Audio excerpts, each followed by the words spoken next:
দর্শক বন্ধু, আমি Manjula Chatterjee, Facebook page, YouTube channel video. ভুবন বাধ্য করে সেই গানটি কাঁচা বাদাম বাবু, কাঁচা বাদাম।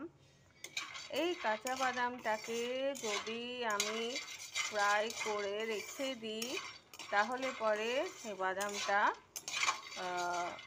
নিয়ে যাবে না, পোকা লাগবে না। এবং এটাকে যদি আমি মিক্সিতে পিষে গুঁড়ো করে গুড় বাদাম করি সেটাও ভালো লাগবে। তো গুড় বাদাম বানাবার জন্য আমি একটুখানি নাড়াচাড়া করে নিচ্ছি বাদামগুলোকে। আর এইভাবে খোসাটা ছাড়িয়ে রাখলে অনেক দিন বাদামটা যায়, সেই জন্যে আমি বাদামটা একটু ফ্রাই করে নিচ্ছি। এই দেখুন খোসাগুলো ছেড়ে যাচ্ছে। এই দেখুন এখানে বাদাম, ফ্রেশ বাদাম, আর এখানে এর খোসাগুলো রয়েছে। এরকম সহজভাবে বাড়িতে সল্টেড এবারে বিট নুন মিক্সড করে দিন।